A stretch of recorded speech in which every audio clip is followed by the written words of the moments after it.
Galera, como todo fã de Dragon Ball, a gente tá sempre aqui, né, trazendo novidades pra vocês. Mas é claro que tem muita coisa que acontece em Dragon Ball que a gente deixa passar despercebido. Como por exemplo, vocês já pararam pra analisar como o ambiente de Dragon Ball é tão confuso? Em que época se passa Dragon Ball?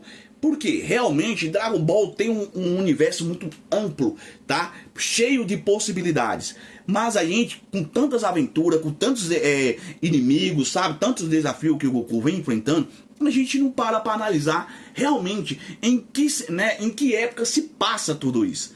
Nesse vídeo específico nós vamos trazer para vocês aqui esses pequenos detalhes que a gente adora, né, trazer para vocês e passar para vocês porque vocês merecem. E aí, vamos dar um pulinho lá pra gente entender um pouquinho desse universo de Dragon Ball que é tão, digamos assim, confuso e ao mesmo tempo carismático? Então vamos dar um pulinho lá pra gente entender porque isso é tão bom. Então vamos dar um pulinho lá agora.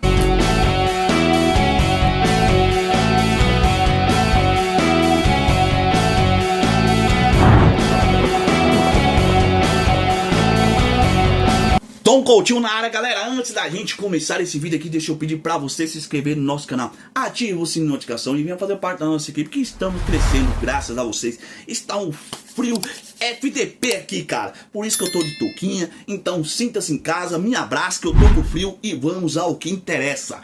Em que época se passa Dragon Ball? Essa é a pergunta que eu tenho certeza que muita gente ainda não fez, tá? A gente pegou uns ganchinhos ali e tal, outra aqui e falou, realmente faz sentido. Em que época se passa? Na verdade, Dragon Ball não se passa no nosso mundo e nem em uma época específica, por assim dizer. Como assim, Dom? Não tô entendendo. Não se passa em nenhuma época específica? Por incrível que pareça. A série se passa, tá, na Terra do Universo 7. É como um planeta alternativo. Não é a Terra da qual eu e você vivemos. Não é, tá? E vocês vão entender por quê. Porque esse mundo é uma mistura, tá? Proposital de várias épocas, estilos como pré-história feudal e, né, contemporânea e futurista. Tudo isso misturado numa única obra chamada Dragon Ball. O próprio tio Akira, né, ele disse em entrevista que nunca quis que o mundo de Dragon Ball fosse algo realista. Ele sempre imaginou um mundo caótico para o Dragon Ball. E isso aconteceu, tá? Ele criou um universo maluco, caótico, onde dinossauros, ciborgues, alienígenas e deuses coexistissem naturalmente no mesmo ambiente. Tá? Então por isso que Dragon Ball a gente sempre vê um ET ali, um deus aqui, isso e aquilo. Essa, tá, é a naturalidade de Dragon Ball. Mas existe uma linha do tempo, certo? Em Dragon Ball, isso todos nós sabemos. A linha do tempo de Dragon Ball é mais ligada aos acontecimentos da história. Como por exemplo, aqui vou dar um exemplo para vocês.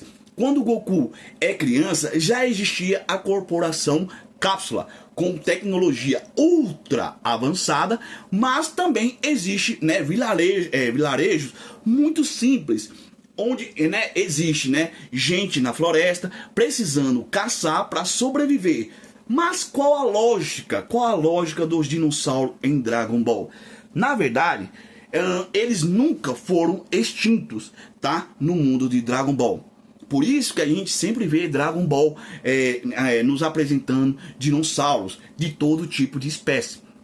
Na obra, os dinossauros nunca foram extintos, tá? Dinossauro e outras, né, criaturas pré-históricas continuam existindo, tá? Junto com os humanos, como nada, né, fosse, digamos, estranho. É tudo natural em Dragon Ball.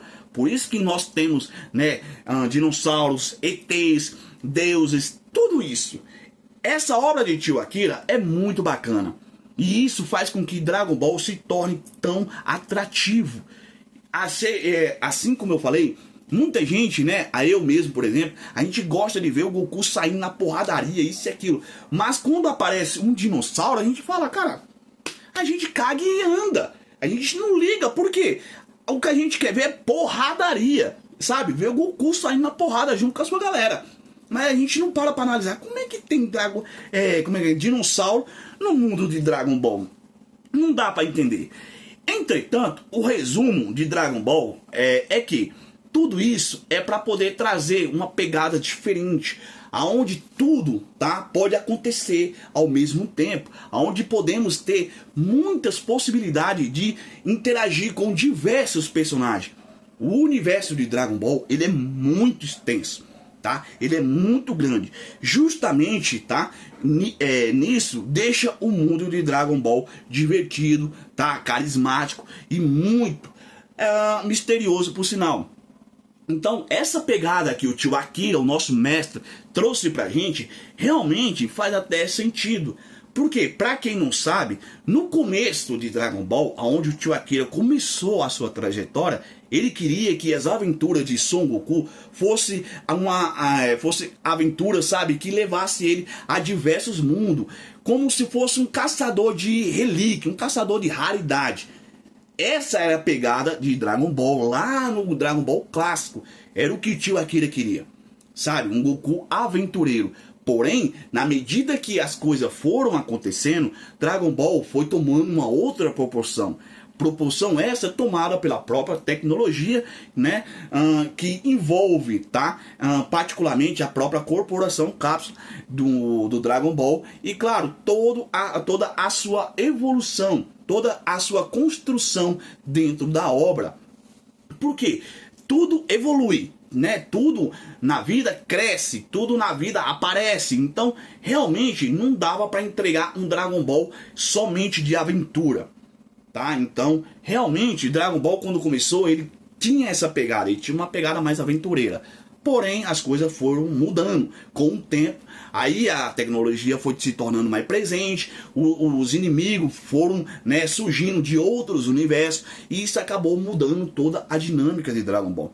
As coisas tomou uma proporção tão natural que a gente nem para pensar nisso, tá? E realmente, tudo que tio Akira nos apresenta em Dragon Ball não é por acaso. E tem todo um significado, tem todo um porquê. E realmente Dragon Ball é um grande clássico quando se trata, né, de porradaria, sabe, de vilões, ação e sim, com uma pegada muito, muito carismática. Por isso que Dragon Ball é tão querido, porque envolve tudo um pouco. Ah, eu quero ver, cara, Dragon Ball tem dinossauro, tem alienígena, tem deuses, sabe, tem demônios, tem anjo, tem tudo. Tudo num único universo. Dragon Ball. Já em outras, né, em outras franquias, a gente não tem essa bagunça, a gente já tem uma pegada mais moderna, mais individual com relação ao próprio Dragon Ball. E aí, vocês já pararam para analisar em que época de fato acontece todas as aventuras de Son Goku? A gente sabe que o universo 7, ele é repleto de maravilhas e cheio de novidade. Mas vocês concordam com a gente que pode ser um universo, um planeta alternativo, do qual não é a mesma Terra que eu e você frequenta? Se você concorda, comentem aí que a gente vai adorar saber. E se você já parou para analisar isso, também comenta que a gente vai trazer mais novidade com relação a esse grande clássico. Beleza? Então, meu muito obrigado, fique com Deus e, cara, estamos crescendo. Muito obrigado a todos vocês, de verdade. Valeu, galera, tamo junto, fui!